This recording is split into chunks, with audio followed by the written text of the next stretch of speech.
Sa kabila ng pag-iral ng mga komite sa ating Jamaat tulad ng Arishtanata, Islah Committee, Umuri Ama, Tarbiyat, patuloy pa rin ang pagtaas ng mga suliraning pampamilya.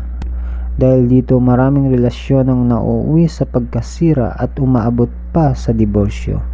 Ang bilang ng mga diborsyo ay patuloy na tumataas. Ano po ang narapat na papel na gampanan ng Ansarullah sa usaping ito? Ya Huzur, ito hindi lamang isang personal na issue ninyo, kundi isang issue ng buong mundo. At kung inyong pakinggan ng mabuti ang aking mga sermon, talumpati at partikular na ang mga talumpati sa Lajna, madalas kong binabanggit ang mga isyong ito. Sinabi ko rin ito sa Khuddamul Ahmadiyya at sa Ansarullah, maging sa mga sermon ko, nabanggit ko ito na ang pagkaabala sa makamundong bagay ay lumalala. Ang pagtitiis at pasyensya ay nababawasan. May mga pagkukulang sa magkabilang panig sa babae at sa lalaki. Sinasabi natin na ang uunahin natin ang relihiyon kaysa mundo. Ngunit nakakalimutan natin ang sinabi ng banal na propeta Muhammad sallallahu alaihi wasallam na kapag kayo ay pumili ng mapapangasawa, dapat bigyan ng higit na halaga ang relihiyon. Tama ba?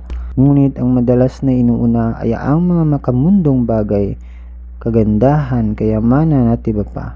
Kung isaalang-alang lamang natin ang relihiyon, mas kaunti ang magiging problema.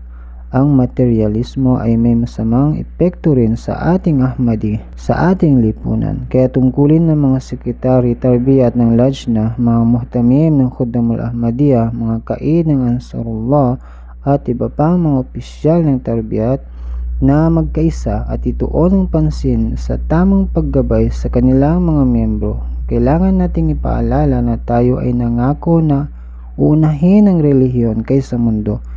Ngunit sa kabila nito ay hindi natin tinutupad ang ating pangako at ito ay ating nilalabag. Ang makamundong mga pagnanasa ang siyang nangingibabaw ngayon. Nawalan na ng pasyensya at tibay ang kababaihan at kalalakihan. Nakikita ko ito. Kaya ang mga batikos sa Islam gaya ng sinasabi ng iba na ang arranged marriage ay dahilan kung bakit hindi tumatagal ang relasyon. Ito ay maling pananaw. Sa buong mundo, ito ang lumalaganap na kalakaran. At dahil naapektuhan na rin ang ating lipunan ng ganitong makamundong pag-iisip, tayo rin ay kinakaharap ang mga ganitong hamon.